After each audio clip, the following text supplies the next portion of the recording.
Bismillahirrahmanirrahim. Assalamualaikum warahmatullahi wabarakatuh. Alhamdulillahirabbil alamin.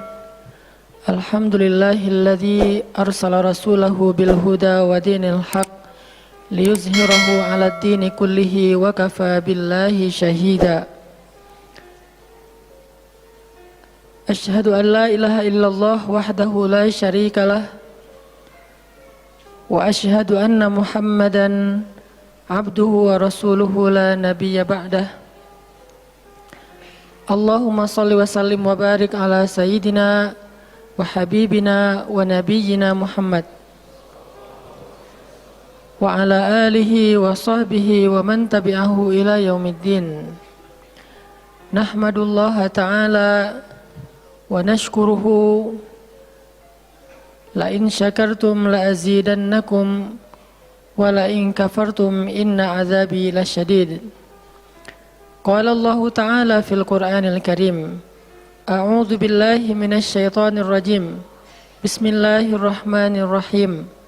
Wal 'asr innal insana lafi khusr illa alladzina amanu wa 'amilus shalihat wa tawasaw bil haqq wa tawasaw bis sabr. Wa qala ta'ala alam nashrah laka sadrak wa wada'na 'anka wizrak alladhi anqadha dhahrak wa rafa'na laka dhikrak fa inna ma'al 'usri yusra inna ma'al 'usri yusra fa idza faraghta fansab wa ila rabbika farghab. Shadaqallahul azim. Teman-teman semuanya, anak muda Kota Bandung, jamaah tetap sharing time atau sharing night Rabu malam yang dirahmati Allah Subhanahu wa taala. Semua orang di dalam kehidupan dunia itu pernah atau bahkan sering merasakan lelah. Karena dunia ini adalah tempat orang bermujahadah. Semuanya diraih dengan mujahadah. Gak ada yang didapatkan di dunia ini dengan cara yang mudah. Karena tabiat dari dunia itu adalah tempat bersusah payah. Fitrahnya dunia adalah tempat orang bercocok tanam, bukan memetik hasil. Yang namanya bercocok tanam, kalau kita melihat pada kehidupan para petani atau para pekerja di ladang, di sawah, di kebun, maka kita akan melihat akan melihat kelelahan, keletihan, dan kesusah payahan yang luar biasa. Itulah tabiat dunia. Berbeda dengan tabiat di surga. Di surga itu semuanya akan didapatkan dengan cara yang mudah. Bahkan sebagian riwayat mengatakan seorang perempuan di surga apabila inginkan seorang anak, maka Allah Subhanahu wa taala akan memberikan anak kepadanya saat itu juga tanpa harus bersusah payah mengandung selama 9 bulan. Saat ini pengen punya anak dengan spesifikasi tertentu, maka saat ini juga dia akan diberikan anak bayi tanpa harus mengandung 9 bulan lamanya, tanpa harus susah-susah menyusui. Allah akan datangkan untuk dia bayi yang dia sukai, kemudian Allah datangkan orang-orang yang akan pelayan-pelayan yang akan merawat dan membesarkan bayi itu untuk dia. Karena di sana dia adalah seorang ratu yang tidak perlu lagi bersusah payah. Di surga itu ketika seseorang menginginkan makanan, maka Allah Subhanahu wa taala mendatangkan untuknya makanan dengan cara yang sangat mudah. Bahkan ketika dia menginginkan buah-buahan, maka pohon itu akan menunduk untuknya sehingga dia bisa memetik buahnya tanpa harus bangun dari tempat duduknya jika dia menginginkan itu. Tetapi kalau dia menginginkan sesuatu yang lebih, misalnya dia ingin berjalan-jalan di kebun-kebun di antara banyak kebun surga, lalu dia ingin merasakan memetik pohon sendiri sambil membawa keranjang-keranjang yang indah, maka Allah juga akan memperkenankan keinginannya. Kaifa yasha, sebagaimana yang dia inginkan. Berbeda dengan dunia. Di dunia, apapun yang kita inginkan itu harus melalui mujahadah, melalui ikhtiar. Bahkan ketika kita ingin menjadi orang yang sekedar tidur-tiduran pun, Allah Subhanahu wa taala mentakdirkan tidur pun lelah. Tidur aja capek. Duduk capek. Ada orang yang duduknya capek akhirnya dia berdiri. Ya. Ada orang yang capek berdiri akhirnya pengen duduk. Kapan duduknya capek pengen berdiri? Salah satu yang sering saya alamin itu kalau lagi naik pesawat. Apalagi pesawat penerbangan 9 jam, 10 jam itu pasti capek banget duduknya tuh. Sehingga kita menginginkan seandainya ada uang kita pengen duduk di kelas bisnis. Tapi karena nggak mampu membeli tiket yang 3 kali lipat lebih mahal di kelas bisnis, ya nggak apa-apa lah di kelas yang biasa ekonomi. Tapi ketika lelah 4 jam, 5 jam pesawat berjalan itu udah luar biasa lelahnya, akhirnya berdiri mondar-mandir di antara lorong pesawat. Artinya duduk aja capek. Nggak ngapa-ngapain, suruh duduk doang. Nggak seperti orang dulu yang berangkat haji atau umroh, naik kapal, lewat darat, pas sampai di laut naik kapal dengan ontanya, dengan kudanya. Orang dulu mencari ilmu itu dengan mujahadah yang luar biasa. Dengan naik onta berminggu-minggu, ini naik pesawat cuma 9 jam, capek. Yang nggak ada guncangan, biasanya guncangannya cuma pas di awal sama pas mau landing doang. Di atas udah jarang ada guncangan karena dengan ketinggian tertentu dan pesawatnya besar. Tapi itu juga capek. Naik kereta coba, dari Jawa ke Bandung misalnya, sebutlah dari Semarang, dari Malang, dari Surabaya naik kereta 10 jam, itu aja capek. Nggak usah jauh-jauh, Bandung Jakarta aja 3,5 jam, itu pun capek. Atau kita naik mobil, nggak perlu nyetir, pakai online, duduk aja di belakang atau di sebelahnya si driver, perjalanan setengah jam dari tempat kerja kita ke rumah atau dari rumah ke tempat kerja, ke kampus, ke sekolah gitu, itu aja capek. Artinya dunia itu emang kayak gitu tabiatnya teman-teman. Tabiat dari dunia itu adalah lelah. Sehingga kalau ada orang yang menghindari capek dengan tidak ngapa-ngapain, itu hal yang agak klise dan naif. Bagaimana dia bisa menghindari lelah? Bagaimana dia bisa menghindari ta'ab? Bagaimana dia bisa menghindari bosan? Bagaimana dia bisa menghindari dalam keadaan susah payah? Sedangkan dia masih berada di sebuah tempat, bumi, dunia yang tabiatnya memang tempat bersusah payah dan lelah. Satu-satunya cara menghindari lelah yang tidak perlu lagi bersusah payah itu hanyalah masuk surga. Tetapi kan itu tidak terjadi sekarang, kita harus meninggal dulu dan kita belum mau. Ada yang mau meninggal masuk surga sekarang? Kalau dijamin sih insya Allah ya, masalahnya nggak ada jaminan. Kalau para sahabat enak, mereka dapat jaminan. Surga Bilal, sebelum Bilal meninggal, Rasulullah udah bilang, bima sabaktani ilal jannah ya Bilal. Dengan apa kamu mendahului aku ke surga wahai Bilal? Dengan wudu dan sholat syukur wudu. Begitu juga nanti ada sahabat lain yang dijamin masuk surga bighairi hisab wala azab. Salah satunya adalah Ukasyah. Kalau kita tidak ada jaminan apapun di akhirat kecuali berikhtiar dan bermujahadah untuk bisa mendapatkan kebaikan sebanyak mungkin di sisi Allah. Sehingga alangkah naifnya seseorang yang menghindar dari ta'ab wal ham wal gham. Dia berusaha menghindar dari lelah, menghindar dari susah payahnya kehidupan, menghindar dari beban-beban hidup. Itu nggak bisa dilakukan karena kita masih berada di dunia.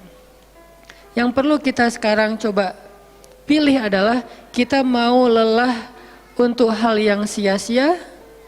Apakah kita mau lelah untuk hanya bersenda gurau? Apakah kita mau lelah hanya untuk hal yang tidak ngapa-ngapain? Atau justru lelah kita itu untuk sesuatu yang mudah-mudahan beribadah kepada Allah? Makanya disebut dengan lelahnya menjadi lillah. Karena dua-duanya lelah. Ada orang yang pergi ke masjid lelah, capek pergi ke masjid. Tapi ada juga orang yang berbuat dosa, itu juga lelah. Memangnya kalau kita beribadah lelah terus berbuat dosa nggak lelah? Banyak orang yang berbuat dosa lelah dan kita pernah merasakan kehidupan seperti itu. Sehari, 2 hari, sebulan, setahun, 2 tahun, sampai kita benar-benar merasakan lelah banget dengan dosa. Di malam hari berbuat dosa lelah, akhirnya tidur sepanjang siang. Di Di siang hari berbuat dosa, lelah, akhirnya tidur sepanjang malam. Lelah sama lelahnya. Antara orang yang beribadah dengan orang yang bermaksiat itu sama lelahnya. Bedanya apa? Yang satu, lelahnya akan diganjar, dibalas oleh Allah dengan kebaikan dunia dan akhirat. Yang satu lagi, lelahnya hanya akan disudahi dengan penyesalan. Sama-sama lelah. Bedanya, lelah yang pertama mungkin baru dirasakan hasilnya setelah itu. Lelah yang kedua seolah-olah bisa langsung dirasakan kesenangannya, tetapi kesudahannya adalah penyesalan. Makanya pada malam ini kita ingin merenungkan beberapa nasihat baik dari Al-Quran maupun hadis tentang bagaimana kita menjadi orang yang setiap hari tetap lelah, tetap banyak beban, tetapi beban itu mudah-mudahan menjadikan kita mendapatkan banyak kebaikan di sisi Allah. Makanya Nabi SAW bersabda dalam hadis riwayat Bukhari dan Muslim, "An-nasu ka'ibil mi'ah, la takadu tajidu fiha rahilatan." Manusia itu seperti 100 ekor onta. Manusia ka'ibil mi'ah, seperti 100 ekor onta. Yang harganya murah 50 juta, yang hidupnya untuk disembelih pada akhirnya nahar, disembelih. Onta itu kan kalau disembelih sambil dia berdiri ya. Kalau ayam, bebek disembelih sambil dipegangin atau diangkat. Kalau kambing dan sapi dibaringkan. Kalau onta disembelih itu sambil diberdirikan. Dia berdiri langsung disembelih. Itu onta. Artinya manusia ka'ibil mi'ah. Nabi itu menggambarkan onta karena onta ini punya banyak macam. Mungkin di Arab nggak ada ayam yang bermacam-macam. Akhirnya pakai bahasanya onta. Kalau di kita mungkin ada ayam potong, ada ayam kampung, dan segala macam, ada ayam jago. Kalau bebek ada mentok, ada apa? Bebek yang biasa, macam-macam kan. Di Arab mungkin nggak terlalu banyak variannya dan nggak terlalu akrab dengan kehidupan sehari-hari mereka. Yang akrab itu kambing, kuda, keledai, onta. Akhirnya Nabi mengatakan, "An-nasu ka'ibil mi'ah." Nabi seolah-olah mengambil sebuah perumpamaan. Dan perumpamaan ini bisa kita ganti dengan culture yang berbeda di setiap negara. Tetapi perumpamaan yang paling baik itu adalah onta. An-nasu ka'ibil mi'ah. Manusia itu seperti 100 ekor onta ibil. Onta potong. Yang hidupnya hanya untuk disembelih oleh tuannya, kemudian dagingnya dimakan atau dijual. Kenapa bisa begitu murahnya? Cuman 50 juta, 40 juta dan berakhir dengan disembelih? Karena onta ini hidupnya tidak istimewa. Dia hidup hanya untuk makan, minum, tidur dan berkembang biak. Cuman itu misi dari kehidupan dia. Makan, minum, tidur, berkembang biak. Udah itu doang. Setiap hari kerjanya makan aja. Lihat hewan ternak ngapain? Merumput aja setiap hari. Nggak ada hewan ternak yang tiba-tiba dia lagi ngapain? Lagi sholat? Nggak ada. Hewan ternak misalnya lagi ngebantuin tetangga? Nggak ada. Hewan ternak lagi menjenguk yang sakit? Nggak ada. Hewan ternak yang lagi menyelesaikan hajat saudaranya? Hewan ternak yang lagi dengerin curhat? Nggak ada. Kenapa? Karena tugas misi kehidupan mereka itu cuma diciptakan untuk makan, minum, tidur, berkembang biak, udah. Ini namanya kalau di antara onta namanya ibil. Yang hidupnya itu sesederhana itu. Nggak ada yang rumit, nggak ada yang terlalu berlebihan. Dan an-nasu, manusia secara umum mirip dengan ibil. An-nasu ka'ibili mi'ah. Jadi kalau kita bandingkan dari 100 orang itu hampir semuanya seperti ibil. Misi hidupnya itu hanya untuk dirinya. Gimana caranya biar bisa makan, gimana caranya biar bisa istirahat dengan nyenyak, tidur, gimana caranya biar punya keluarga, berkembang biak, punya keturunan, dan kemudian dengan keluarganya dia punya family time. Kapan liburan, makan di rumah, jalan segala macam. Cuman itu misi dari kehidupannya. Sehingga Nabi menyebut mereka yang misi kehidupannya hanya dirinya dan keluarganya, kaibili mi'ah, seperti 100 ekor onta. Kurang istimewa. Orang yang hidupnya hanya untuk dirinya dan keluarganya itu kurang istimewa. Sehingga disebut dengan ibili mi'ah, 100 ekor onta. Tapi enggak hina, tidak rendah, tidak mungkin melenceng, sesat segala macam, enggak. Dia tetap tidak haram, tidak najis. Nabi tidak mengumpamakan manusia seperti seekor anjing, seperti seekor babi, enggak. Karena itu najis, haram dan seterusnya. Onta, makhluk yang hewan yang baik, cuman tidak istimewa. Di sini tidak ada judgement. Nabi itu orangnya nggak suka menjudge. Nabi nggak mengatakan manusia ini semuanya misalnya dengan kalimat celaan, keledai, enggak. Manusia ini misalnya hewan yang najis, enggak. Nabi mengatakan an-nasu kaibil mi'ah, manusia itu seperti 100 ekor onta. La takadu tajidu fiha rahilatan. Hampir-hampir di dalam 100 ekor onta itu kamu nggak mendapati satu pun onta yang dikenal dengan nama rohilatan, rohilah. Rohilah itu dari kata rihlah. Rihlah itu udah jadi bahasa Indonesia, rihlah.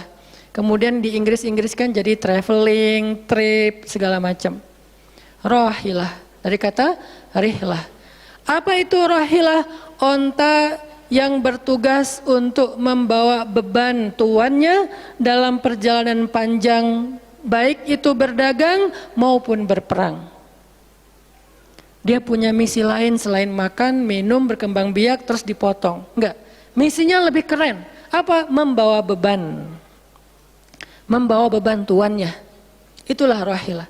Sehingga punggungnya adalah punggung yang berkah, karena di atas punggung itu ditaruhkan beban terus menerus oleh tuannya. Berangkat bebannya apa, pulangnya beban apa. Karena orang dulu kalau berangkat berniaga, berdagang ke luar negeri, itu tuh bukan berangkat bawa beban, pulang nggak bawa apa-apa karena udah diuangkan, enggak. Mereka barter konsep perdagangannya. Kalau berangkatnya bawa kain, pulangnya nanti bawa karpet. Berangkatnya bawa gandum, pulangnya nanti bawa sutra misalnya. Tetap aja ada beban, karena mereka berangkat jual misalnya ke Syam, dari Mekah ke Damaskus, nanti pulangnya dari Damaskus ke Mekah bawa lagi barang-barang Damaskus yang bisa dijual di Mekah. Pas berangkat bawa barang Mekah yang bisa dijual di Damaskus, pas pulang membawa barang Damaskus yang bisa dijual di Mekah. Li'ilafi Quraisy إلافهم رحلة الشتاء والصيف. Rihlah syita'i wassaif. Mereka melakukan rihlah pada musim dingin dan musim panas. Itulah ilafu Quraisy, kebiasaan orang-orang Quraisy. Ilafu Quraisy, kebiasaan tradisi orang Quraisy. Apa tradisinya? Berdagang di musim dingin dan di musim panas. Barang dagangannya beda-beda. Kalau musim dingin yang dibawa itu bahan-bahan jaket, bahan-bahan untuk menghangatkan tubuh, bahan-bahan yang kalaupun dia bawa makanan yang biasa dimakan di musim dingin yang menghangatkan tubuh. Kayak misalnya jenis bubur di Arab itu ada namanya adas. Dan itu disebutkan di dalam Al-Quran, di Al-Baqarah. Wa adasiha wa basaliha, ada adas, ada bawang. Adas itu salah satu makanan kesukaan orang Arab di musim dingin. Karena kalau makan adas kayak bubur gitu, dia badannya menjadi hangat. Jadi kayak menghangatkan tubuh gitu. Artinya syita'i was-saif, di musim dingin dan di musim panas, dua-duanya ada barang yang didagangkan, dan itu adalah ilafu Quraisy, kebiasaan tradisi orang-orang Quraisy. Rihlah. Siapa yang akan dibawa rihlah? Apa yang akan membawa barang dagangan mereka ketika rihlah? Namanya onta rahilah. Onta yang mengangkut beban barang tuannya. Rahilatan. Sehingga onta ini adalah onta yang lebih kuat fisiknya. Onta ini onta yang lebih tangguh perjalanan walaupun mengalami badai. Onta ini onta yang lebih kuat ingatannya sehingga dia menghafal jalan yang dilaluinya. Walaupun terjadi badai dia nggak tersesat. Jarang onta rahilah tersesat. Biasanya yang tersesat itu ibil. Ibil kalau ditaruh di tengah padang pasir, terjadi badai, terus bekas jalannya ketutup dengan pasir, dia bingung. Itu ibil. Sehingga kalau kita baca cerita-cerita tentang orang yang tersesat di padang pasir, rata-rata istilahnya kalau nggak jamal ya ibil. Kalaupun ada onta rahil yang tersesat, berarti badainya parah banget. Kalau ada hadis onta rohilah tersesat berarti badainya parah banget. Artinya rohilah ini ingatannya kuat. Dia kalau lewat satu jalan, setahun kemudian lewat lagi dia masih hafal. Itu rohilatan. Dalam teknologi sekarang kita nyebutnya dengan map. Ada banyak platform aplikasi map digital yang membuat kita bisa menghafal jalan. Dan diupdate terus, jalan ini sekarang macet segala macam. Rohilatan punya kemampuan membaca jalan walaupun mungkin berbeda dengan teknologi sekarang. Itu namanya rohilatan. Ini kata Nabi, la takadu tajidu fiha rohilatan.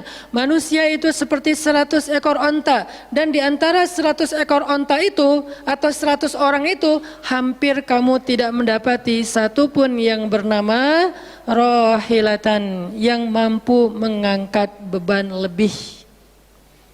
Sehingga di sini Nabi SAW seolah-olah mengajarkan kita, memotivasi kita agar belajar menjadi rohilah.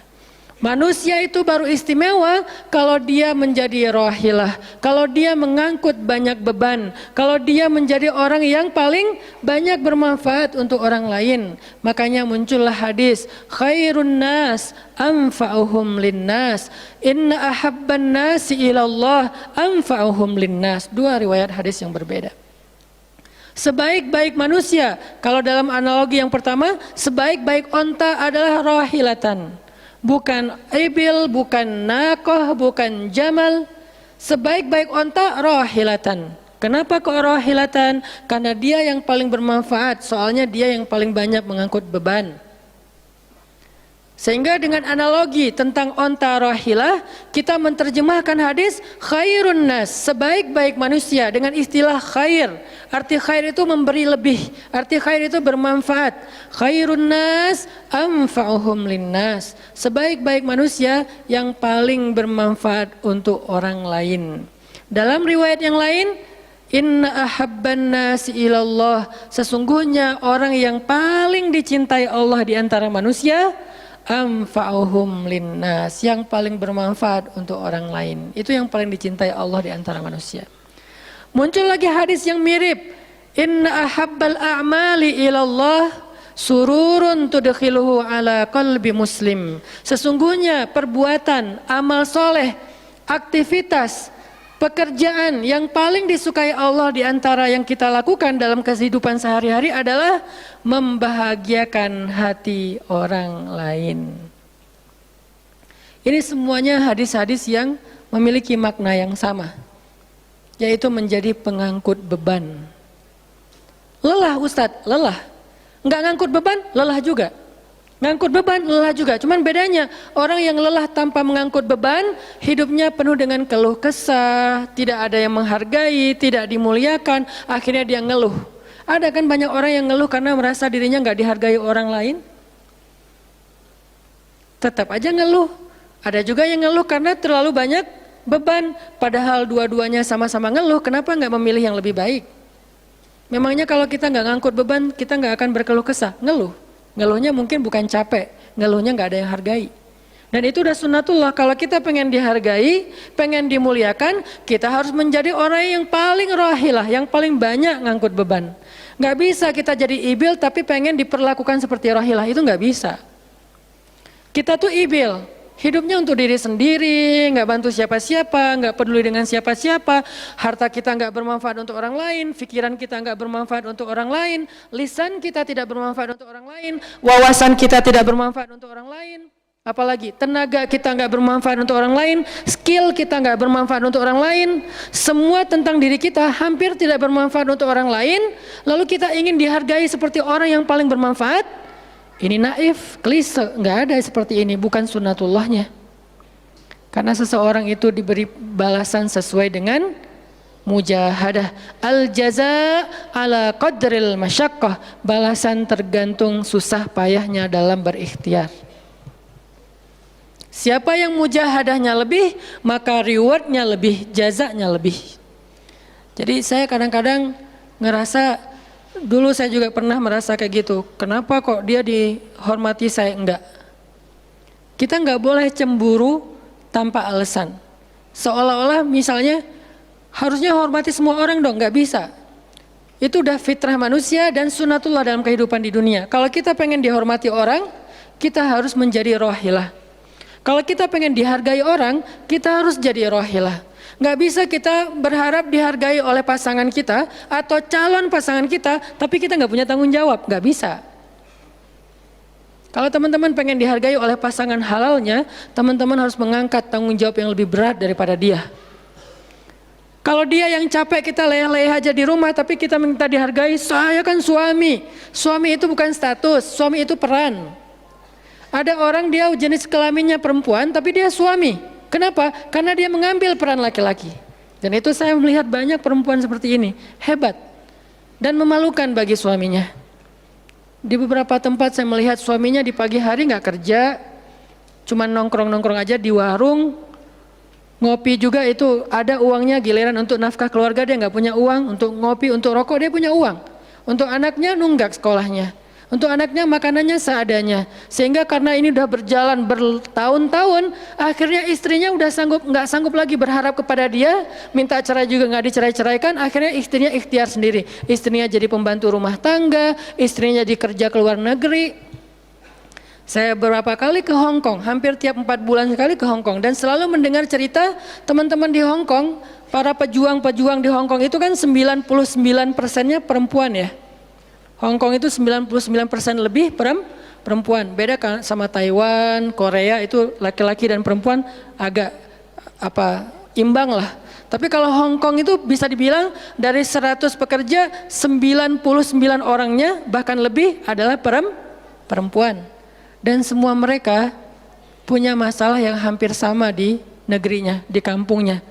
Masalahnya mereka terpaksa untuk berangkat ke luar negeri karena ada yang demi membiayai sekolah anak-anaknya, single parent. Kemana suaminya? Suaminya pergi dan tidak bertanggung jawab. Atau suaminya ada tapi tidak mampu mencari nafkah. Terpaksa dia kerja ke luar negeri dengan segala macam resiko. Dan banyak banget kasus di Hong Kong. Siapa juga yang mau jauh-jauh dari keluarganya, apalagi punya anak masih kecil ya. Kemarin kita baru dengar cerita seorang anak yang harus merawat ayahnya yang sakit kanker gara-gara di rumahnya nggak ada siapa-siapa, ibunya berjuang di luar negeri. Kenapa? Karena suaminya sakit. Kalau ini masih bisa kita pahami lah. Tapi kemana pamannya misalnya? Kemana misalnya kakaknya, nggak tahu punya kakak atau gimana, nggak tahu kondisi pamannya. Yang jelas bahwa ternyata kita itu dihargai itu bukan karena kita berstatus suami. Kita dihargai karena kita berperan sebagai suami, bukan berstatus sebagai suami. Kalau suami pengen dihargai, ambillah peran suami. Laki-laki pengen dihargai, ambillah peran laki-laki. Apa peran laki-laki? Tanggung jawab. Ambil sebanyak mungkin. Kalau kita udah menikah, tanggung jawab kita itu kalau mau lebih, jangan cuma istri. Ambil keluarga istri untuk kita ambil tanggung jawabnya. Adiknya istri, mungkin keluarga istri kita nggak mampu, adiknya kita sekolahin. Mertua sakit, kita biayain. Nanti siapa lagi? Keluarga besarnya ada masalah, kita biayain, kita hutangin. Kalau misalnya kita nggak sanggup memberikan hadiah atau sedekah, ambil amanah, tanggung jawab itu ambil semampu kita. Itulah contoh Rasulullah SAW. Makanya Nabi ketika sudah menikah dengan Khadijah, yang tinggal di rumah Nabi itu bukan cuma anak kandung beliau. Ada anak angkatnya Zaid bin Harithah, ada sepupunya Ali bin Abi Thalib, ada banyak lagi keluarga besar Khadijah yang tinggal bersama Nabi. Sehingga rumah Nabi itu adalah rumah yang banyak sekali orang-orang yang ditampung oleh beliau. Itu yang disebut dengan anfa'uhum linnas, ambil tanggung jawab yang besar. Sehingga Khadijah tuh respect banget sama sosok Nabi Muhammad. Bahkan sebelum Nabi dapat wahyu, sehingga gak disebut Nabi, respect sama sosok seorang Muhammad. Apalagi setelah beliau dapat wahyu, beban beliau bukan lagi keluarganya sekarang, beban beliau adalah umatnya. Yang diurus oleh Nabi bukan lagi keluarga sekarang setelah dapat wahyu, umat. Dan umat di sini lintas nasionalisme.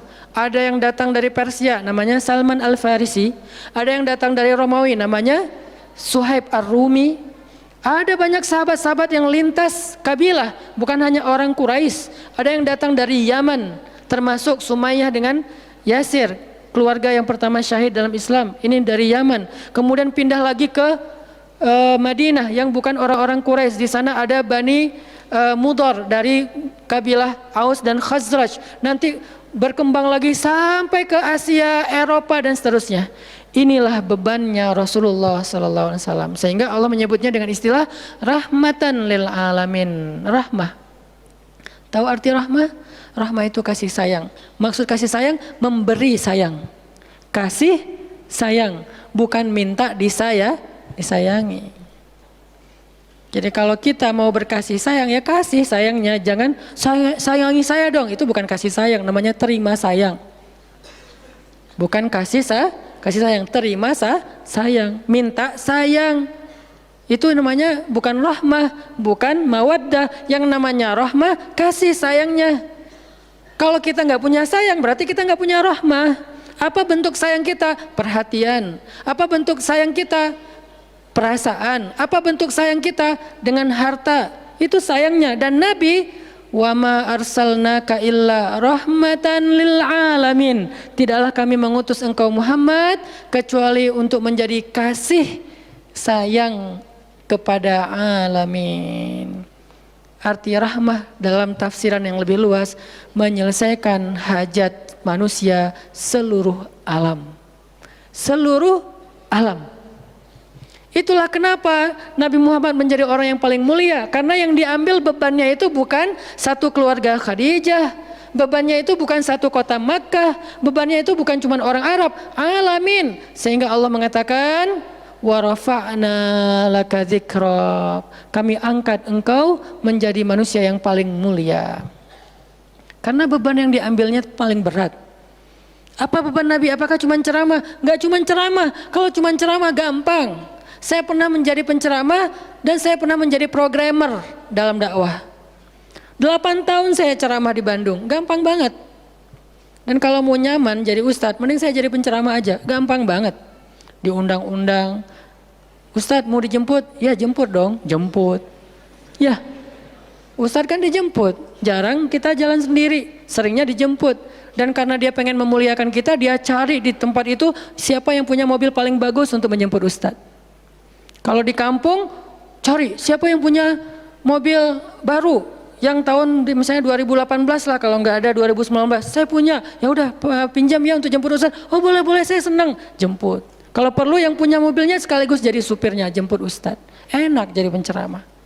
Jemput, tunggu di depan rumah, nggak langsung ketok. Kenapa? Nggak enak mau ngetok, biar ustadznya santai aja. Ustadznya keluar, dibukain pintu. Terserah mau duduk di depan, duduk di tengah. Kalau ustadznya duduk di tengah, nggak ada yang di sebelahnya, kosong. Mau goler-goler, mau jungkir balik, bebas. Ustadz. Saya pernah ngalamin masa kayak gitu. 8 tahun, mudah banget, diundang-undang. Semua wajah tersenyum, nggak ada yang cemberut, namanya juga ustadz. Selamat datang ustadz, alhamdulillah bisa ketemu sama ustadz, silakan. Duduk dikasih makanan yang paling baik. Dihidangkan segala macam, minuman aja 5 jenis. Sampai bingung nih mana yang mau diminum. Ustadz mau apa? Kadang-kadang beberapa teman-teman panitia yang sangat udah pro banget nanya. Ustadz itu nanya ke asisten lah atau siapa manajemen, kalau dia punya manajemen. Ustadz itu sukanya makanan apa? Disediakan makanan kesukaan ustadz. Kalau ke Bandung ustadz senangnya makan apa? Disediakan makanan khas Bandung kesukaannya ustadz. Dicari dari restoran terbaik yang ada di kota itu. Ini perlakuan terhadap ustadz, nyaman banget kalau ceramah tuh. Ceramah berapa lama? Terserah ustadz. Kalau lagi mood 3 jam. Kalau enggak lagi mood 45 menit. Ustadz kok ceramahnya cuma sebentar? Saya lelah sekali. Oh enggak apa-apa ustadz, istirahat ya ustadz, sehat terus ya ustadz. Doain. Pulang dianterin. Maaf dikasih amplop, transport segala macam. Kadang-kadang wah ngasihnya cukup untuk 2 bulan makan. Masya Allah enak. Kalau cuman yang disebut dengan rahmatil alamin itu cuman ceramah, itu bukan rahmatil alamin. Walaupun itu salah satu kebaikan. Tapi kemudian setelah 8 tahun saya berdakwah dengan ceramah, saya mengubah konsep dakwah saya menjadi programmer. Memprogram masjid. Al-Latif. Saya ngomong dengan Pak Iman beri saya kesempatan memprogram Al-Latif, bikin gerakan, bikin dakwah. Bukan masjid yang memprogram, kemudian ustadz mengisi, itu salah. Menurut saya, Keliru kalau masjid membuat program, ustadz cuma mengisi program itu. Keliru. Ustadz yang program, masjid fasilitasi, nanti insya Allah akan berkah. Alhamdulillah Pak Iman Ketua DKM Al-Latif sepakat. Ya udah Ustadz silakan, mangga dikasih waktu 2 tahun. Kalau nggak ada perubahan diambil alih. Dalam 2 tahun kita coba program dari awal. Bikin gerakan anak muda, pemuda hijrah lahir waktu itu. Mulai programming, gimana caranya biar masjid rame. Dari yang cuma 20 orang kajian setiap Rabu malam, dari dulu udah Rabu malam. Yang hadir berapa orang? 20 orang. Kalau Persib lagi main, libur. Semua pada nonton. Malah sering lagi libur. Kadang-kadang Persib nggak main. Terus yang main siapa? Yang main Piala Eropa kah, Piala Champion kah, Liga Eropa, Piala Dunia, libur. Akhirnya berkembang pelan-pelan jadi setengah masjid. Satu masjid membludak keluar masjid sampai ke Jalan Cendana. Akhirnya pindahlah ke masjid ini. Kenapa? Karena udah nggak nampung. Nggak enak juga dengan tetangga karena parkirnya kemana-mana. Kan kita pindah ke sini karena Al-Latif nggak nampung. Nah, ketika dakwah berubah menjadi programmer, bebannya beda. Udah nggak kayak dulu, enggak, beda. Pergi taklim, pergi sendiri. Bahkan berkorban dengan harta sendiri, bareng-bareng dengan teman-teman. Semuanya lelah, kita meeting sampai tengah malam. Emangnya gampang membuat tren hijrah? Nggak mudah teman-teman. Kita harus meeting, mikirin. Sekarang tambah lagi beban yang lain, Barisan Bangun Negeri. Para ustadz berkumpul, bikin gerakan bersama. Kita bikin Barisan Bangun Negeri, dikasih amanah untuk jadi amirnya, mikirin apa yang harus kita lakukan. Program pertama saya bilang less waste, isu lingkungan. Kenapa? Kita pengen jadiin masjid sebagai 911. Tapi pelan-pelan, nggak bisa langsung. 911 ini nanti kalau ada masalah di masyarakat, tetangga masjid yang ditelepon masjid. Anak saya sakit, telepon masjid. Ada yang meninggal, telepon masjid. Ada yang pingsan, telepon masjid. Ada yang baru diputusin, telepon masjid. Sampah ini udah darurat. Bandung ini hanya batas deadline penanganan sampah kita kalau kata Pemkot itu sampai 2023. Kalau kita nggak punya alternatif, ini akan jadi masalah besar. Jakarta, saya kemarin ke Jakarta sampai 2022, lebih cepat sedikit daripada Bandung. Artinya mereka hanya bisa menampung sampah sampai 2022. Sisanya kalau nggak ada solusi alternatif, maka akan terjadi masalah besar, tumpuk sampah di depan rumah masing-masing selama nggak usah sebulan, seminggu aja gimana rasanya? Nggak ada yang ngambil sampah di depan rumah kita, seminggu aja. Petugas sampah nggak ngambil sampah di depan kos-kosan, di depan rumah. Sehari telat aja itu udah nggak enak, apalagi seminggu, sebulan, setahun, jadi gimana? 2022, kota-kota besar rata-rata terancam dengan bom waktunya sampah. Kita angkat less waste supaya masjid menjadi salah satu media komunikasi antara Pemprov, Pemkot, pemerintah kepada publik. Kenapa? Soalnya trust publik kepada masjid itu bagus. RT RW bikin program pungut sampah kayak edukasi dan campaign tentang sampah, yang datang sedikit. Kalau RT RW bikin program, hari Minggu yuk kita bikin gerakan pungut sampah, sedikit yang datang. Tapi masjid bikin taklim, yang datang ribuan, apalagi 2-3 tahun terakhir, alhamdulillah luar biasa. Sehingga masjid punya potensi untuk mengkomunikasikan masalah ini kepada publik. Saya ajaklah teman-teman, yuk kita bikin isu sampah dimulai dari masjid. Jalan 2, Bandung, Bintaro udah jalan. Next mau kita jalankan di Jogja, di Malang, dan di Pontianak. Seluruh masjid di Indonesia. Programming, mikir, harus ketemu dengan beberapa orang, dan habis waktu saya dalam beberapa tahun terakhir bukan untuk dakwah tablik, makanya udah jarang ceramah. Teman-teman kalau ngelihat ceramah Hanan Attaqi di Bandung cuma sekali seminggu, itu juga kalau nggak libur ya. Kajian Rabu malam. Ustaz Hanan selain Rabu malam ngapain sih? Ustaz kosong nggak? Kosong, saya bilang. Kenapa nggak mau ngisi jadwal? Kosong dari taklim tapi nggak kosong dari aktivitas. Sehari meeting bisa 5 kali. Dulu saya pernah yang kalau bahasa teman-teman tuh ngeprank jamaah, bukan ngeprank sebetulnya. Katanya Ustaz nggak datang, tiba-tiba datang kan? Itu tuh meeting 5 kali sehari, dari pagi, siang, sore, menjelang maghrib, baru beres isya.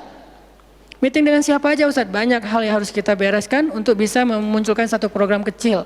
Akhirnya beres isya, saya bilang masih ada jamaah enggak? Sebagian udah pulang Ustaz, tapi yang lain masih pada nunggu, kasihan. Ya udah saya jalan aja ke sini naik motor, sampai di sini isya baru ngisi kajian. Artinya ternyata bebannya beda. Tapi rohilatan, itu yang disebut dengan dakwahnya Nabi. Saya baru mengambil sebagian kecil dari banyak varian dari dan instrumen dakwah Nabi itu cuma sebagian kecil, memprogram, baru masjid. Nabi itu alamin loh. Gimana mengubah kota Makkah yang dulunya kemusyrikan merajalela, perzinahan merajalela, kemudian anak perempuan dibunuh karena dianggap membawa sial, riba luar biasa, banyak yang dibunuh gara-gara gak mampu membayar hutang, dan perbudakan, dan banyak lagi masalah sosial. Bukan hanya masalah akidah dan ibadah. Akidah dan ibadah itu adalah inti masalahnya, kemudian merembet ke masalah sosial, biasanya kayak gitu. Kalau akidahnya melenceng, biasanya sosialnya rusak. Walaupun gak selalu kayak gitu juga sih. Karena ada di beberapa negara yang akidahnya mereka syirik, tapi sosialnya bagus. Walaupun ada problem sosial lain yang mungkin gak perlu dibahas di sini. Yang jelas awalnya berawal dari kemusyrikan. Kemudian berkembang menjadi masalah ekonomi, sosial, dan seterusnya. Nabi menyelesaikan masalah kota Mekah. Gimana caranya? Mekah yang tadinya kota yang jahiliyah menjadi kota Islamiyah, kota yang Rabbaniyah, kota yang penuh dengan kebaikan. Madinah yang tadinya kota yang penuh dengan sampah, Yathrib berubah menjadi kota Munawwarah. Sekarang udah nyampah lagi. Di zaman Nabi itu benar-benar Madinah Munawwarah. Sekarang mungkin nggak sebagus di zaman Nabi, cuman bangunannya doang yang megah, tapi secara lingkungan, secara sosial nggak sebaik zaman dulu lah. Kalau bangunan itu kan bukan indikasi peradaban ya. Karena kita pernah mengalami masa peradaban Islam yang keren, nggak ada tuh bangunan pencakar langit seperti Dubai. Kita di Dubai bangunan pencakar langit, tetapi secara peradaban ada masalah di Dubai, terutama masalah sosial. Di Arab Saudi masalah lingkungannya luar biasa, salah satu penghasil sampah 10 besar di dunia. Kalau untuk masalah sampah organik termasuk 5 besar di dunia. Artinya makan sering dibuang-buang. Makanya sampah organiknya paling banyak, waste-nya paling banyak. Itu yang diselesaikan oleh Nabi di kota Mekah dan Madinah, kemudian berkembang di kota-kota lain sampai ke Irak, sampai ke Syam, sampai ke Mesir, sampai ke Eropa, sampai ke Turki, sampai ke Afrika, bahkan sampai ke Nusantara. Rahmatan lil alamin. Rahmah bukan cuma ceramah. Kalau ceramah, Nabi lebih jago dari siapapun. Orang siapapun yang berceramah itu kopas dari Nabi kan? Ada yang ceramah nggak kopas dari Nabi? Nggak ada. Kopas dari Nabi Musa? Enggak, kecuali diriwayatkan dari Nabi Muhammad, kemudian baru Nabi Muhammad meriwayatkan dari Nabi Isa dan Nabi Musa. Semuanya kopas, copy paste dari Rasulullah SAW. Artinya kalau mau ceramah, bahan Nabi itu banyak banget. Dan kalau Nabi mau ceramah, yang ngundang pasti banyak banget. Jadilah Nabi dai sejuta umat. Capek pasti setiap hari 5 kajian. Nabi lagi di mana? Lagi di Syam. Sampai 2 tahun ke depan jadwal ceramah penuh. Kalau Nabi mau kayak gitu. Tapi ternyata Nabi bukan cuma ceramah, memprogram umat. Ada yang masalah datang ke Nabi, ya Rasulullah, saya diceraikan oleh suami saya dengan bahasa kamu bagi saya seperti ibu saya, zihar. Nabi bingung nih, gimana nih zihar? Kok suaminya gitu banget sih sama dia? Ya udah, berarti kamu sudah diceraikan oleh suamimu. Sabar ya, dinasihati, disabar-sabarin sama Nabi. Dia pulang turun ayat surat Al-Mujadalah tentang bab zihar. Ada lagi yang datang rame. Dia yang salah, saya yang salah, dia yang salah. Akhirnya didamaikan sama Nabi. Nabi mau takbir nih, pergi ke masjid mau sholat berjamaah. Mau takbir, ya Rasulullah, di Bani Salamah ada masalah, mereka hampir berperang. Nggak jadi takbir, pergi ke Bani Salamah menyelesaikan hajat mereka. Datang-datang jamaah udah sholat, Nabi sholat yang jamaah yang kedua. Artinya rahmah, ngambil beban umat. Belum lagi nanti beban umat yang tertindas di antara Bani Israel, di luar negeri, di Yaman, di Syam. Yang Nabi mengutus para sahabat untuk menyelesaikan hajat-hajat mereka. Makanya Nabi mengatakan, siapa yang datang kepada saudaranya untuk menghilangkan masalahnya, maka Allah akan menghilangkan masalah orang ini nanti di akhirat. Makanya beban Nabi itu berat banget teman-teman. Kalau kita baca sirah Nabi, luar biasa, Nabi itu lelah banget. Sampai para sahabat meriwayatkan Nabi itu dulu sebelum dapat wahyu, beliau seger gitu. Setelah dapat wahyu tetap ganteng, tetap keren, karena memang aslinya udah dari sononya keren ya. Cuman udah ada guratan lelahnya tuh terasa di wajah beliau. Lelah banget. Sampai Nabi itu pernah sampai Allah bilang gini, فَلَعَلَّكَ بَاخِعٌ نَفْسَكَ عَلَىٰ آثَارِهِمْ. Hampir saja engkau mencelakai dirimu gara-gara mereka. Mas, apa maksudnya? Kok Nabi hampir mencelakai dirinya gara-gara mereka, itu maksudnya apa? Saking terbebannya Nabi dengan kondisi umat, hampir-hampir Nabi itu sakit keras, hampir-hampir Nabi itu binasa, celaka, meninggal demi mikirin nasib umat. Kayak gitu banget coba. Itu namanya rohilatan. Kita belum sanggup untuk memikul beban umat sedunia. Makanya minimal kalau kita nggak ngambil beban umat sedunia dengan tangan kita, minimal dengan pikiran kita aja. Kita mikir nggak sih nasib Palestina? Atau kita masih nganggap bahwa itu beda negara? Kalau beda negara oke. Apakah kita memikirkan mereka karena kemanusiaan? Masa kita mau bilang mereka bukan manusia? Kan sama-sama manusia. Harusnya kita merasakan apa yang dia rasakan karena kita sama-sama manusia, punya perasaan yang sama. Kalau kehilangan akan sedih, kalau melihat kezoliman juga enggak akan kuat, kalau dizolimi juga akan sakit. Kita mikir enggak tentang Palestina? Kita mikir enggak nasib Suriah? Kita mikir enggak nasib Rohingya? Kita mikir enggak nasib Yaman? Apakah gara-gara kita mikir tentang mereka lantas kita jadi radikal dan teroris? Sejak kapan kita memikirkan nasib orang yang tertindas tiba-tiba jadi radikal? Apakah orang yang tidak memikirkan orang lain hanya dirinya sendiri berarti orang yang baik? Justru makin banyak kita mikirin nasib mereka, kita makin rohilatan walaupun belum sanggup menyelesaikan hajat mereka, mikir doang. Dengan kita lihat postingan yang terakhir di Idlib, bagaimana anak bayi kehilangan kakinya gara-gara kena bom dari tentara Rusia. Kita belum sanggup ngasih solusi sebagai pribadi maupun sebagai bangsa, belum sanggup. Pertama jaraknya jauh, kedua memang kita juga belum punya kemampuan untuk itu. Tapi kita berharap suatu saat Indonesia ini harus sanggup menyelesaikan masalah dunia. Kenapa? Kita ini punya potensi peradaban, bangsa yang besar. Masa kita mau jadi kerdil terus ngikutin bangsa lain? Kita ini bangsa besar, umat Islam terbesar di dunia. Dan orang Indonesia itu pinter-pinter, profesornya banyak, saintisnya banyak, orang kayanya banyak, keren Indonesia nih. Kenapa Indonesia yang keren kayak gini cuma ngurus diri sendiri aja nggak bisa? Harusnya ngurus dunia bukan ngurus diri sendiri. Itulah Islam yang sebenarnya. Kita ngurus Rohingya, gimana caranya Rohingya punya tempat tinggal? Kita urus Suriah, kita urus Palestina. Lalu apakah kita memikirkan tetangga kita? Teman-teman lihat deh, salah satu yang mungkin proyek kecil lah. Ini yang karena yang saya tahu, karena istri sendiri yang ngerjain. Lihat rumah teduh sahabat Iin. Setiap harinya ada yang meninggal dengan kanker ovarium yang gede banget, ada yang kanker apa, yang dulu yang saya bawa Ustaz Abdul Somad keliling di Bandung tuh, seorang anak muda yang udah meninggal, seminggu setelah Ustaz Abdul Somad mengunjungi dia, Rian namanya, meninggal dunia. Alhamdulillah dia sempat ketemu dengan Ustaz Abdul Somad, sempat dinasehati, mudah-mudahan di akhir hayatnya dia setelah dapat nasihat dari UAS, dia jadi sabar, jadi balik lagi ke Allah sehingga husnul khatimah. Datang kita, ketemu dengan Rian, habis ininya. Gara-gara apa? Gara-gara pernah kecelakaan di laut, terus jadi kayak kanker kulit, luar biasa. Itu parah banget. Dan itu nggak satu kasus, banyak. Di Jawa Barat aja udah banyak banget, apalagi Indonesia. Apakah kita mau mengambil beban itu? Atau kita bahkan melihat juga nggak mau, karena ngerasa nggak kuat, nggak berani. Terus kapan kita kuatnya? Kalau kita nggak kuat, namanya bukan rohilah. Yang namanya rohilah itu harus kuat. Dikuat-kuatin kalaupun nggak kuat. Sudah seberat apa beban yang kita ambil selain, dan itu nggak bisa di apa ya bahasanya, diambil sebagian dibuang sebagian yang lain, enggak. Minimal kalau yang di dekat kita mengambil bebannya sampai menyelesaikan hajatnya dengan harta, mungkin dengan skill, dengan network, dengan minimal dengan sosial media kita repost, ya ada yang bisa bantu ini enggak. Kalau yang di luar negeri karena kita nggak sanggup menyelesaikan, minimal dengan pikiran dan doa.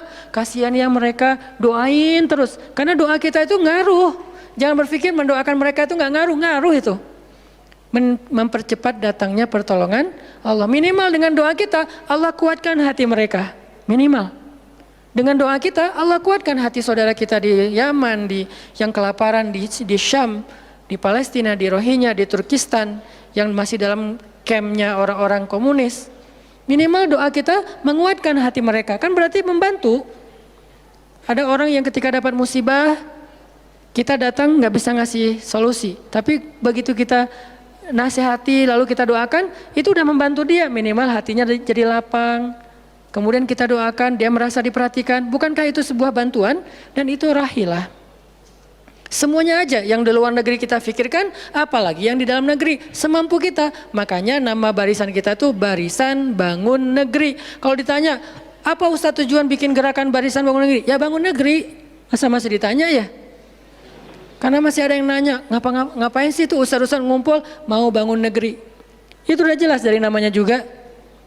Terus santrinya ngapain? Namanya Santri Bangun Negeri. Ustadznya Barisan Bangun Negeri, ada 2 nama. Para guru, saya pelan-pelan pengen ngumpulin para guru-guru yang seleting. Supaya kita barengan, ngumpulin pelan-pelan. Namanya Barisan Bangun Negeri.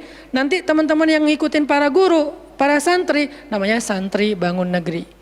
Jadi kalau ditanya mau ngapain, mau bangun negeri. Programnya apa? Pertama, program isu lingkungan. Nanti naik lagi isu sosial, naik lagi isu healthcare, kemanusiaan, kesehatan dan seterusnya.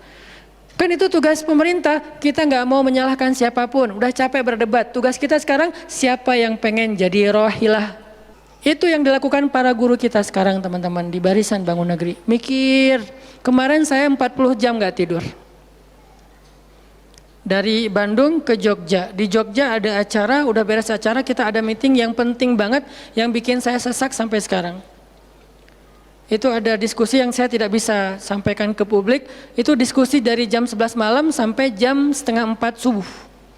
Kenapa diskusinya sampai malam Ustaz? Karena besok kita semuanya udah pada bubar, udah pada pulang masing-masing ke negerinya sehingga nggak sempat ketemu. Ketemunya kita cuman malam Selasa. Selasa subuh pesawatnya udah mulai ada yang pesawat jam 5, jam 6, jam 7. Jadi malam itu harus kita selesaikan meeting kita.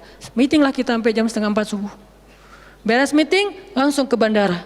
Saya dengan salah satu ustadz ke bandara berdua naik flightnya pas bareng. Belum selesai tadi meetingnya, meeting lagi di pesawat. Dari Jogja ke Jakarta. Di Jakarta saya ketemu dengan beberapa teman-teman yang pengen mendukung program pesantren yang sedang kita dari setahun yang lalu ingin kita buat, tapi juga belum cukup untuk membebaskan lahan karena kita butuh 15 M membebaskan lahan. Alhamdulillah udah terkumpul sekitar 2 M, masih jauh dari target. Baru membebaskan lahan, belum membangun. Akhirnya bahasa istri saya ngamen di Jakarta dari pagi, siang, sore, malam pulang. Di kereta juga diskusi lagi sama istri karena ada beberapa program yang harus kita bereskan. Sampai rumah jam 12 malam. Jadi 1 hari setengah. Hampir 2 kali 24 jam. Baru istirahat. Itu kalau programming. Beda dengan ceramah. Diundang ke Jogja. Ustadz ceramahnya di Jogja. Oke, jam berapa? Isya. Ya udah saya datangnya maghrib. Terbang jam 5. Sampai di sana maghrib. Ceramah. Beres ceramah saya tidur. Gampang kan? Beres ceramah jam 11 malam, balik ke hotel, dipesankan hotel sama panitia. Hotelnya mau yang gimana Ustadz? Terserah, yang dekat-dekat aja biar nggak capek di jalan. Oh ya Ustadz, dikasih hotel biasanya yang enak, yang deluxe. Masuk ke hotel, mandi air hangat, ya. Beres mandi air hangat, pesan makanan online. Karena tadi belum makan, misalnya kalau telat makan juga, pesan datang ke kamar. Kadang-kadang saya cuma pesan 1 jenis, mereka pesan 3 jenis. Saya belum makan, lapar, boleh nggak pesan sate? Oh boleh Ustaz. Datang sate, datang mie godok, datang apa, banyak. Semuanya ditaruh di depan kamar. Ustaz, ini udah ada makanannya. Masya Allah makanannya banyak gini. Kalau cuma ceramah, habis makan jam 12, tidur. Bangun sholat subuh, beres subuh, olahraga. Ya, karena di hotel, treadmill. Beres treadmill, berenang. Beres berenang, breakfast. Beres breakfast, terbang ke Bandung. Kan enak ya? Kalau cuman ceramah. Jadi kerjanya cuman 1,5 jam pas ceramah. Itu juga santai. Namanya juga ceramah gampang. Tapi kalau programming, buat program kayak tadi ceritanya, meeting nggak beres-beres. Sampai enak dengan meeting. Kopi entah berapa gelas. Ada yang digulaan, ada yang nggak digulaan. Ada yang pakai susu, ada yang nggak pakai susu. Sampai diistilahkan yang nggak pakai susu kopi akhi, yang pakai susu kopi ukti.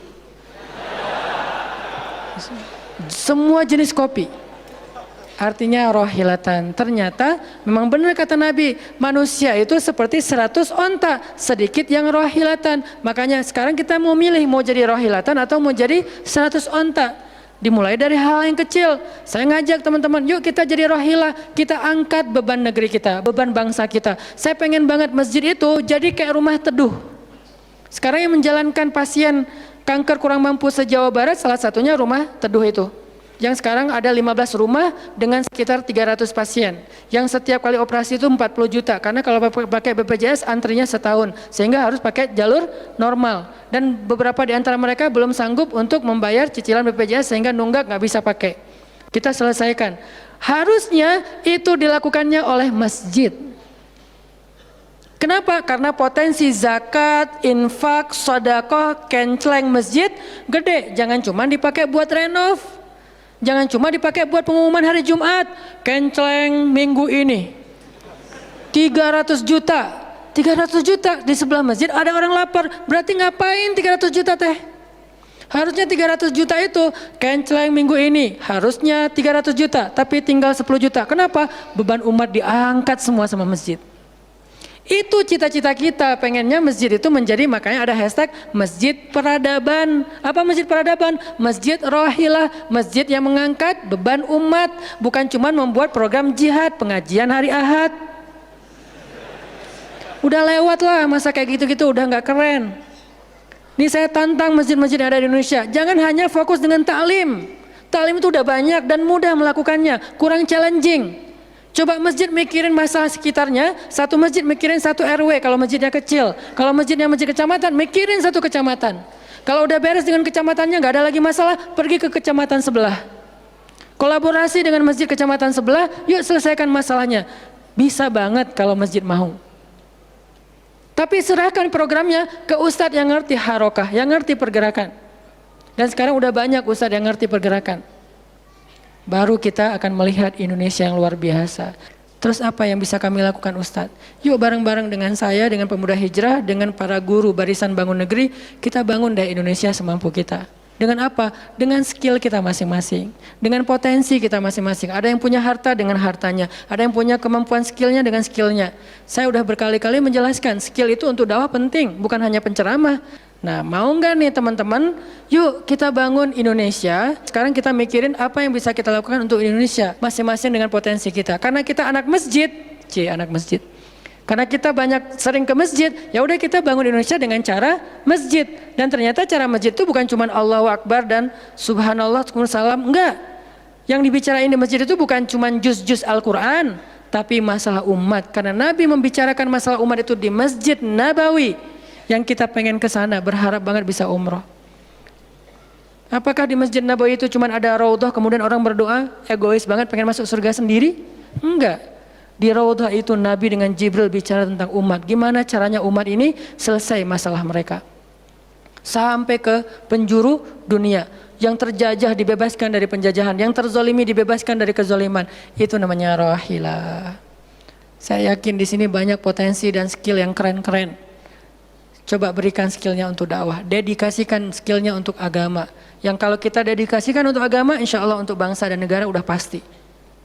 Karena agama kita itu bukan agama ritual. Agama kita ini adalah agama kehidupan. Sehingga yang ada di dalamnya bukan cuma bab sholat, tetapi juga bab orang sakit. Dan kita tahu banyak hadis tentang itu, bab lingkungan, dan kita mulai tahu hadis-hadis tentang itu. Yuk kita dedikasikan skill kita, potensi kita, harta kita untuk agama Allah, kita angkat beban umat bareng-bareng. Karena kalau saya ngangkat sendiri, saya paling-paling ngangkat sanggupnya itu 100 kilo, itu juga udah ngos-ngosan. Tapi kalau kita ngangkat bareng-bareng, bisa bertonton beban umat kita angkat. Mudah-mudahan dari kajian mager ini, mudah-mudahan kelak kita bisa menjadi orang yang mudah bergerak, sanggup bergerak, dan geraknya bersama-sama. Barakallahu fikum, billahi taufiq wal hidayah. Allahumma inna nas'aluka ridhaka wal jannah wa na'udzubika min sakhatika wan nar. Allahumma a'inna ala dzikrika wa syukrika wa husna ibadatik. Rabbana habbib ilainal iman wa zayyinhu fi qulubina wa karrih ilainal kufra wal fusuqa wal isyan waj'alna minar rasyidin. Rabbana atina min ladunka rahmah wa hayyi' lana min amrina rasyada. وهيئ لنا من أمرنا رشدا وهيئ لنا من أمرنا رشدا واجعل لنا من كل ضيق مخرجا ومن كل هم فرجا ومن كل عسر يسرا ربنا آتنا في الدنيا حسنة وفي الآخرة حسنة وقنا عذاب النار وصلى الله على سيدنا محمد وعلى آله وصحبه أجمعين والحمد لله رب العالمين والسلام عليكم ورحمة الله وبركاته.